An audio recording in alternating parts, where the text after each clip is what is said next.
हम मीनू झा प्रणाम करै छी समस्त मिथिलावासीके।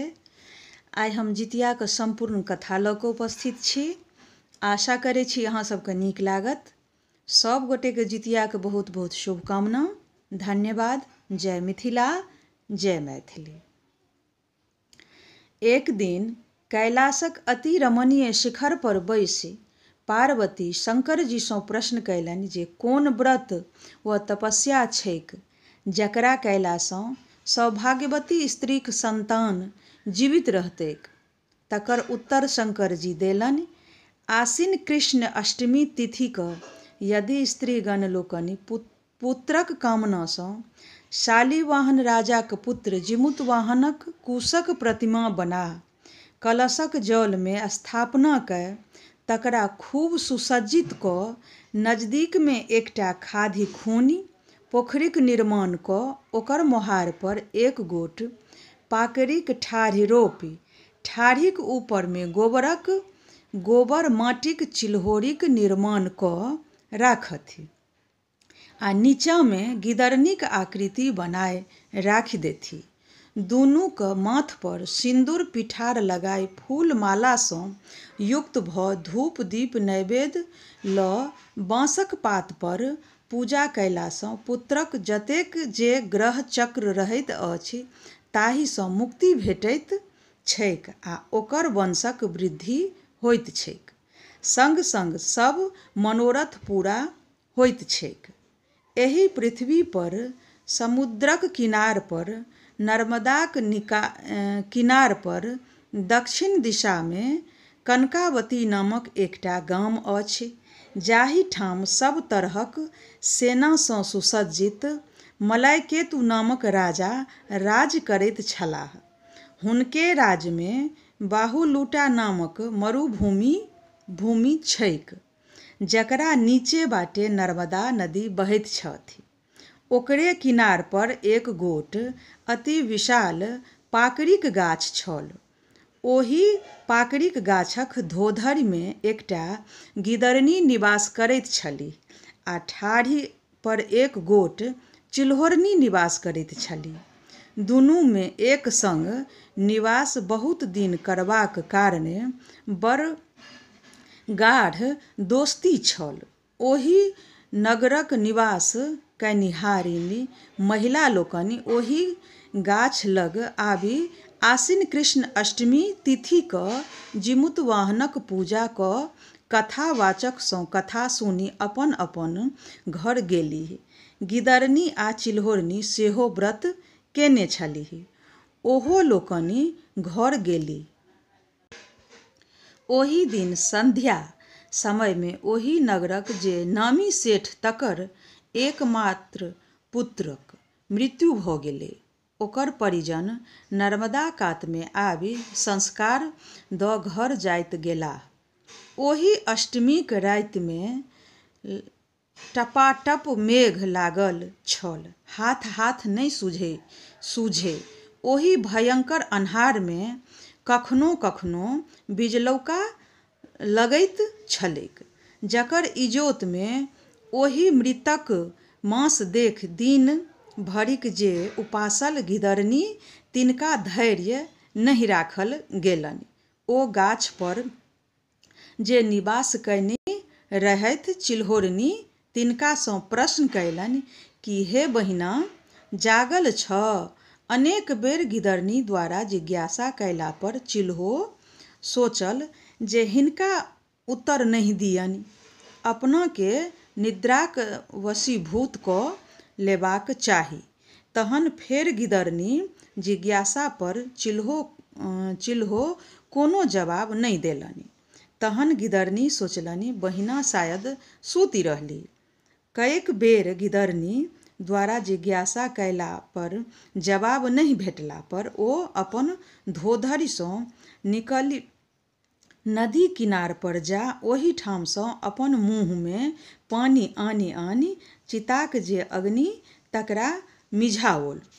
तखन चितामे जे अवशेष मांसक टुकड़ी तकरा खंड खंड कऽ पेट भरि खेबो कयलनि आ अपन धोधरिमे आनि कऽ रखबो कयलनि। प्रातःकाल गिदरनी चिल्होसँ कहलनि, सखी, पारणक चर्चा किएक नहि करैत छी? रातुक बातके जानयवाला चिल्होरी उदास होइत उत्तर देलनि, हे सखी, पारणा करू, आब पारणाक बेर भऽ गेल। हम स्त्रीगण लोकनि द्वारा देल गेल अक्षत औंकुरीक नैवेद्य लऽ कऽ पारण करैत छी, अहूँ करू ग। कालक्रममे प्रयागमे कुम्भ लगलै। संयोगवश चिल्हो आ गिदरनी दुनू गोटे ओतय गेलीह। ओहिठाम एके संग दुनूक मृत्यु भऽ गेलनि। कुम्भक मृत्युक कारण दुनू गोटेक जन्म वेदक ज्ञाता जे भास्कर नामक ब्राह्मण तिनका घरमे भेलनि। दुनू गोटे जौआँ जन्म लेलनि। दुनूक नामकरण भेल। चिल्हो जे छलीह से जेठ भेलीह, हुनकर नाम शिलावती राखल गेल, आ गिदरनी छोट भेलीह, हुनकर नाम कर्पूरावती राखल गेल। दुनू गोटे जहन नमहर भेलीह, कन्यादानक योग्य, तहन दुनूक कन्यादान भेल। पैघ जे शिलावती तिनक विवाह महात्मक नामक जे धनी मानी लोक तकरा संग, आ छोटक विवाह मलयकेतु नामक महाराज तिनका संग। कालक्रममे कर्पूरावती गर्भवती भेलीह। बच्चा जन्म लेलकनि, लेकिन नहि बचलनि, मरि गेलनि। एही तरहें कर्पूरावतीके 7 गोट पुत्र जन्म लेलकनि आ 7 मरि गेलनि। ओ लोकनि परम दुखी रहैत छलीह। जेठ जे कन्या शिलावती, हुनको 7टा पुत्र जन्म लेलकनि आ 7 जीवित छलनि। शिलावतीके सेहो कर्पूरावतीक 7 पुत्रक मृत्युके देखि बड़ संताप होइत छलनि। एही दुखसँ कर्पूरावती जिमूतवाहन व्रतक दिन खाट पर सूतल छलीह। राजा जहन गृहवासमे उपस्थित भेलाह तऽ जिज्ञासा कयलनि, रानी कतय छी? तहन रानीक लगमे जे रहयवाली खवासनी से रानीके जा कऽ कहलक जे महाराज अहाँके तकैत छथि। रानी खवासनी द्वारा संवाद देलनि जे कहून ग जे शयनागारमे छथि। तहन राजा आबि जिज्ञासा कयलनि, प्रिय, एना किएक सुतल छी? तहन ओ जवाब देलनि, सुखे सुतल छी। राजा कहलखिन, प्रिय, उठू। ताहि पर कर्पूरावती कहलखिन, अहाँ यदि हमरा संग सत करब तऽ उठब, नहि तऽ नहि उठब। राजा कहलनि, अवश्य करब। तहन रानी राजासँ 3 बेर सत करा लेलनि। सत कयला पर कर्पूरावती ओछाओनसँ उठलीह आ कहलनि, हमर जे बहिन शिलावती तकर 7 पुत्रक गर्दनि काटि हमरा मंगा दिअ। तहन राजा पृथ्वीके ठोकैत कान धरैत कहैत छथि, पापिन, एहन बात अहाँ किएक बजलहुँ? एही तरहें बेर बेर कहलो पर हुनकर कोनो प्रत्युत्तर नहि सुनि हुनकर आज्ञाके स्वीकारी लेल। तहन राजा कहलनि, काल्हि अहाँके 7टा सिर अना कऽ दऽ देब। कर्पूरावती हुनकर वचनके सत्य मानि जिमूतवाहनक पूजा कयल। तहन राजा अपन सतक रक्षा हेतु चंडालके बजाय आदेश देल, महामतक जे 7टा पुत्र तकर गर्दनि काटि कर्पूरावतीके आनि दहुन। ओ प्रातःकाल 7टा मूड़ी आनि कऽ दऽ देलक। ओकरा देखि कर्पूरावती प्रसन्न भेलीह।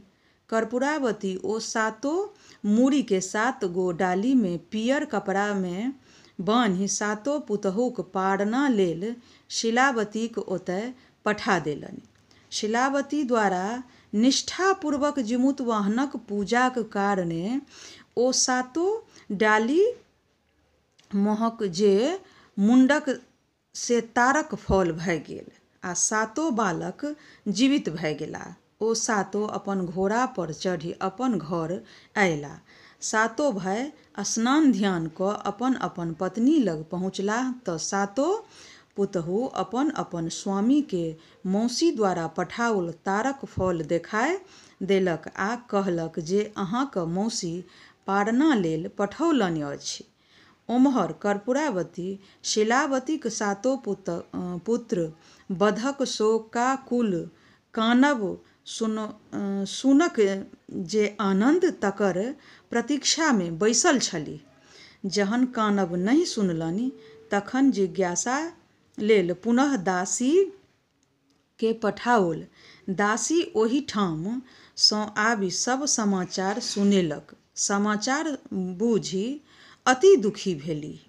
तखन राजा सँ जिज्ञासा कयलनि, हे महाराज, काल्हि जे अहाँ शिलावतीक सातो बालकक सिर कटा कऽ देने रही से ककरो दोसराक छलैक?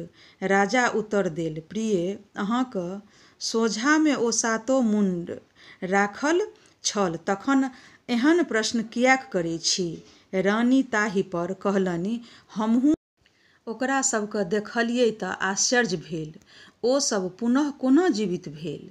ताहि पर राजा कहलखिन, प्रिय, अहाँक बहिन पूर्व जन्म में सत व्रतक पालन कयने छथि, जकर प्रभाव सँ हुनकर सातो पुत्र जीवित भऽ गेलनि, आ अहाँ ओहन व्रतक पालन नहि कयने छलहुँ जाहि सँ अहाँक पुत्र सब मरि मरि गेल आ अहाँ दुखी होइत गेलहुँ। राजाक मुँह सँ ई बात सुनि कर्पूरावती गुम भऽ ठाढ़ि रहलीह। अगिला वर्ष जिमूतवाहनक व्रत जाहि दिन छलैक, ओहि दिन अपन दासी के पठेलखिन महामतक जे स्त्री शिलावती तिनका ओहिठाम। ओ जा कऽ हुनका कहलखिन जे बहिन कहलनि अछि जे आइ दुनू गोटे एके संग पूजा करब आ कथा सुनब। तकर उत्तर शिलावती देलनि जे कर्पूरावती महारानी छथि, हुनका सँ ई पूजा करब आ कथा सुनब असंभव नहि छनि। दासी ओही ठाम सँ आबि रानी के कहलकनि। ताहि पर कर्पूरावती कहलखिन, हुनका 7टा बालक छनि, तकर गुमान छनि। प्रातःकाल संग संग पारना करक लेल दासी के पठेलनि। दासी पुनः आबि कहलनि, ओ कहलखिन जे हम दुनू गोटे एक संग पारण नहि कय सकैत छी। ई सुनि जेना रानी के देह में आगि लागि गेलनि। ओ खरखरिया मंगा पारनाक जावन्तो सामग्री लय शिलावतीक ओहिठाम पहुँचलीह। ओहि ठाम पहुँचला पर ओ पानी लय पैर धोआ आसन पर बैसा तहन पुछलखिन, अहाँ एहिठाम कोना पहुँचलहुँ?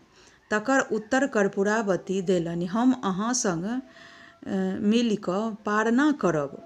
तकर जवाब शिलावती देलनि, हम अहाँ संग एक ठाम पारना नहि करब। अहाँ राजाक जे राजभोग से करू आ आबो दुष्टताक त्याग करू। कर्पूरावती तैयो थेथर जकाँ कहलखिन, आइ हम अहाँक संग मिलि कऽ पारण करब। शिलावती ई सुनि जे आब ई मानय वाली नहि अछि, पारनाक ओरियान में लागि गेलीह आ कहलनि जे आब अहाँ हमरा संग मिलि अवश्य पारण करू। तखन शिलावती कर्पूरावती के कहलनि जे पहिने अहाँ हमरा संग नर्मदाक तट पर चलू।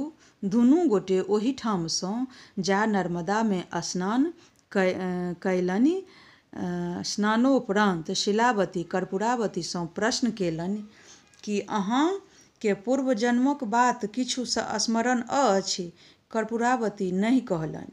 तहन शिलावती कहय लगलखिन, यह नर्मदा नदी अछि, यह बाहुलुटा मरुभूमिक अछि, आ यह विशाल पाकड़िक गाछ अछि।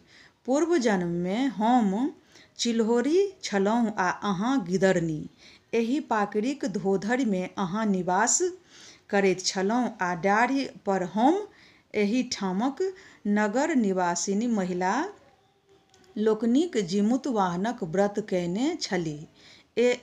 एतहि आबि ओ लोकनि पूजा कयलनि आ कथा सुनलनि। हम आ अहाँ दुनू गोटे व्रत कयने रही। हमहूँ दुनू गोटे हुनके सभक लगमे कथा सुनलहुँ। कथा सुनि अपन अपन निवास स्थानमे जा रहलहुँ। ओही दिन एही नगरक जे दंत सेठ तकर एकमात्र पुत्रक देहावसान भऽ गेलनि। ओ बंधु बांधवक संग आबि चिता रचि संस्कार दऽ चल जाइत गेलाह। मध्य रातिमे अहाँ हमरा जिज्ञासा कयलहुँ, प्रिया चिल्हो जागल छी कि सुतल? अहाँ थोड़ काल पर कएक बेर जिज्ञासा कयल। हम जवाब दैत गेलहुँ। तखन अहाँक जिज्ञासाके देखि हम चुप्पी लगा लेलहुँ। तहन अहाँ हमरा सुतल बूझि अपन धोधरिसँ निकलि मुँहमे नदीसँ पानि आनि चिताक आगिके मिझा पहिने भरि पेट मांस खयलहुँ आ तहन किछु आनि प्रातःकालक पारना लेल सेहो राखि लेलहुँ। प्रातः भिनसर जहन अहाँ हमरा पारना लेल जगौलहुँ कहलहुँ तऽ रातुक जे वृत्तान्त हम अहाँक देखने रही तऽ उदास मोन हम कहलहुँ अहाँ करू। हम कयलहुँ। तखन हम ग्रामीण महिला लोकनि द्वारा देल गेल अक्षत आ औंकरी लऽ पारण कयलहुँ आ अहाँ जे रातुक नर मांस रखने रही से लऽ पारण कयलहुँ। ई सब बात हमरा बहुत बुझल अछि। आबि कऽ देखि लिअ, ई कहीं कर्पूरावतीक हाथ पर शिलावती ओहि पाकड़िक धोधरिमे लऽ जा नर मांस, शेषांश, हड्डी आ शेष मांस देखौलनि। तखन कर्पूरावतीके शिलावतीके कहलखिन, व्रत भंगक दोषसँ अहाँक पुत्र सब मरैत गेल आ अहाँ दुखी होइत गेलहुँ। हम नियमपूर्वक व्रतक पालन कयलहुँ, तकर फल हमर सब पुत्र जीवित अछि आ हम प्रसन्न छी। तेँ हमरा अहाँमे विरोधाभासो अछि।